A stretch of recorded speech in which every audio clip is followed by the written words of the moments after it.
चलिए तो आज हम लोग स्टार्ट करते हैं आईटीआई एनसीबीटी और एसजीबीटी का नीवी मॉक टेस्ट का टेस्ट सीरीज स्टार्ट करते हैं, जो कि आपका एग्जाम में कुछ ही दिन बचा है। फर्स्ट ईयर आईटीआई का यहाँ पे आज हम लोग देखेंगे। जो टाइम में आईटीआई में है उनका भी देखेंगे। तो देखो, सबसे पहले तुम्हारे एक बच्चा का यहाँ पे मैंने लिया था, वो मॉक टेस्ट अब दिया था, तो उसका जो रिजल्ट है उसी को यहाँ पे मैं तुम लोग को दिखाऊंगा।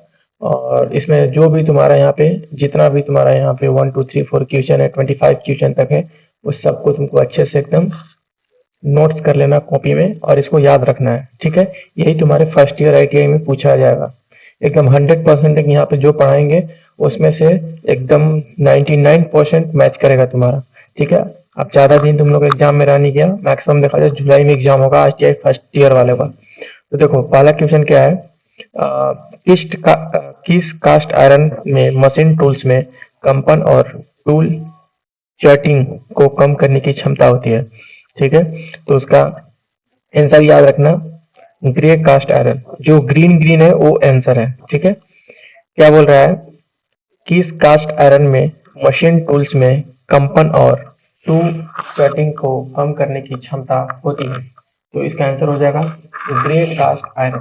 क्या हो जाएगा, ग्रे कास्ट आयरन। अगला है आपका, यहाँ पे देखिए second number, which sheet metal has better appearance that other metals. कौन सी धातु अन्य धातु की तुलना में बेहतर दिखती है। तो इसका क्या हो जाएगा option, copper sheet. Copper sheet जो धातु है वो अन्य धातु की तुलना में बेहतर दिखती है। ठीक, option D is the correct हो जाएगा।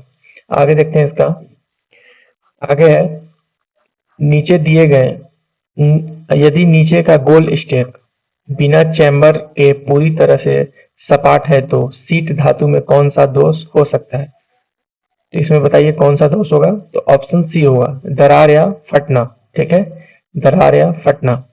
अगला है चौथा नंबर है, where is the sweat soldering process applied. Sweat soldering प्रक्रिया कहाँ लागू की जाती है। तो उसका याद रखिएगा, बॉडी की मरम्मत वर्कशॉप में।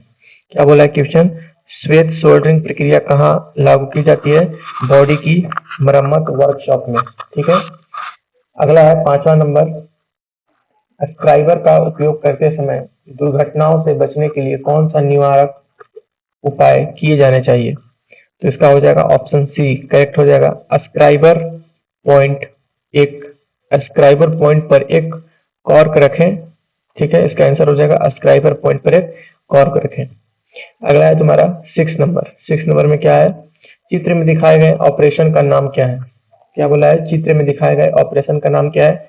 तो इसको याद रखना, जहां भी ऐसा फिगर दिखेगा तुम्हारा, ठीक है, ऐसा फिगर में क्या मारना है, अंदर कट शोल्डर मारना है। क्या मारना है, अंदर कट शोल्डर।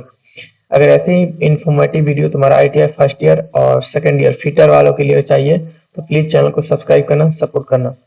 आगे देखो 7th नंबर तुम्हारा क्वेश्चन क्या है, आर्क वेल्डिंग में इसको क्या बोलते हैं, फाई बोलते हैं। फाई 1/16। ठीक, फाई 1/16 इलेक्ट्रोड के लिए एम्पियर रेंज क्या है। इसका आंसर हो जाएगा 20 से 40 एम्पियर। कितना हो जाएगा, 20 से 40 एम्पियर। ठीक है, तुम लोग क्या करना है, वीडियो को रोकना और एक कॉपी में नोट करना। ठीक है, वीडियो देखने से कुछ नहीं होगा, कॉपी में जब तक नोट नहीं करोगे, और सिर्फ आंसर को ही कॉपी में लिखना, ऑप्शन मत लिखना, सिर्फ आंसर को कॉपी में लिखना। ठीक है, एकदम दावे के साथ कर सकता हूँ कि रोज एक लेक्चर दूंगा। ठीक है, उस लेक्चर से मैक्सिमम तुम्हारा 99% भिड़ेगा ही भिड़ेगा। आईटीआई फर्स्ट ईयर जिनका भी होगा, चाहे आप किसी भी स्टेट से बिलोंग करते हो, कोई मैटर नहीं करता है। आप हिमाचल प्रदेश से या फिर उत्तराखंड से या फिर उत्तर प्रदेश, बिहार, झारखंड, पश्चिम बंगाल, किसी भी राज्य से हो, सबका एक ही सिलेबस होता है। टोटल जितना भी फीटर वाले के लिए होगा सबका एक ही सिलेबस होगा, एनसीबीटी वाले का। ठीक है, अगला है, चित्र में दिखाए गए एक्स से चिन्हित भाग का नाम क्या है। तो याद रखना, ऐसा फिगर में देखो, यहाँ पे ये वाला एक्स है, इसमें चिन्हित भाग क्या बोलते हैं, 2s बोलते हैं। क्या बोलते हैं, 2s बोलते हैं।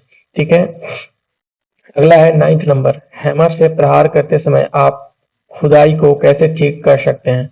तो इसका क्या हो जाएगा आंसर, फेस पर हल्का सा उतलता देना। क्या देना, फेस पर हल्का सा उतलता देना। ठीक, अगला है 10th नंबर, 10th नंबर है सोल्डर बनाने के लिए किस प्रकार की सामग्री का उपयोग किया जाता है।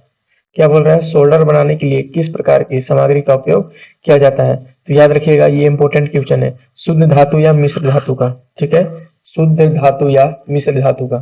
अगला है चित्र में दिखाए गए चेतावनी चिन्ह का नाम क्या है। ये आपका चित्र है, इसमें ये आपका चित्र है और इसमें दिखाए गए जो भी इनका चेतावनी चिन्ह है वो क्या है। तो इसमें है आग लगने का खतरा। ऐसा चिन्ह अगर तुम्हारे एग्जाम में देकर पूछता है तो आग लगने का खतरा वाला चिन्ह ही है। ठीक है, अगला है 12 नंबर, कौन सी प्रक्रिया शीट मेटल के दो किनारों को एक साथ जोड़कर जोड़ बनाती है। कौन सा है ये, सीमिंग। कौन सा है, seaming. Option B is the correct answer. अगला है कौन सा धातु गुण टूटने से पहले कोई अस्थाई विकृति नहीं होने देता है। क्या बोल रहा है, 13 नंबर, कौन सा धातु गुण टूटने से पहले कोई अस्थाई विकृति नहीं होने देता है। क्या है ऑप्शन, भंगुरता। इसका भंगुरता आंसर होगा। ठीक है, भंगुरता। अगला 14 नंबर क्या है, देखो, धातु के किस यांत्रिक गुण के घिसाव और घर्षण को झेलने की क्षमता होती है। तो option B is the correct, कठोरता। ठीक, option B is the correct हो जाएगा आपका, कठोरता। अगला है ड्रिलिंग मशीन के किस प्रकार की पहचान करें जिसका स्पेंडल हेड कॉलम की ओर या उससे दूर ले जाया जाता है। क्या बोल रहा है, 15 नंबर फिर से, ड्रिलिंग मशीन के किस प्रकार की पहचान करें जिसका स्पेंडल हेड कॉलम की ओर या उससे दूर ले जाया जाता है। तो इसका ऑप्शन सी हो जाएगा। क्या हो जाएगा, radial drilling machine. Radial drilling machine. ठीक, 16 में क्या बोला है, चित्र में दिखाए गए स्टेक का नाम क्या है। ये तुम्हारा जो चित्र है इसमें स्टेक का नाम बताना है क्या है ऑप्शन में से। तो इसका ऑप्शन डी हो जाएगा, राउंड बॉटम स्टेक। क्या हो जाएगा, राउंड बॉटम स्टेक। 17 नंबर क्या है, 17 नंबर बोला है ये कंपास है, आकृति में दिखाए गए एक्स के चिन्हित भाग क्या है। इस एक्स का चिन्हित भाग है वो क्या है, मतलब ये वाला पूछा है हमसे। ठीक है, तीर का क्या दिख रहा है, ये वाला पूछा है। तो इसका क्या हो जाएगा, फलक्रम, यानी फलक्रम इसका आंसर हो जाएगा, ऑप्शन डी, 17 का डी। अगला है ये देखो, ये भी तुम्हारा रिपीटेड क्वेश्चन है, बहुत पूछता है ये वाला। 18 नंबर, चित्र में दिखाया गया ड्रेसर का नाम क्या है। तो इसको याद रखना, स्टार व्हील ड्रेसर। देखो ऐसे भी इसको याद कर सकते हो। देखो ये इसमें चित्र में अच्छा से देखो, बीच में यहाँ पे स्टार स्टार जैसा बना है, इसलिए इसको स्टार व्हील ड्रेसर भी मतलब ऑप्शन में है और वही तुम्हारा सटीक आंसर है। 19 नंबर क्या है, चित्र में दिखाए गए टॉर्क स्क्वायर का उपयोग क्या है। क्या बोला है, चित्र में दिखाए गए टॉर्क स्क्वायर का क्या उपयोग है।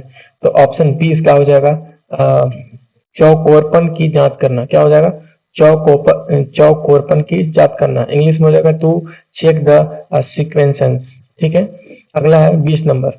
20 नंबर है कौन सा सॉफ्ट स्किल है। सॉफ्ट स्किल इनमें से कौन सा है, तो टीम वर्क। टीम वर्क क्या है, सॉफ्ट स्किल है।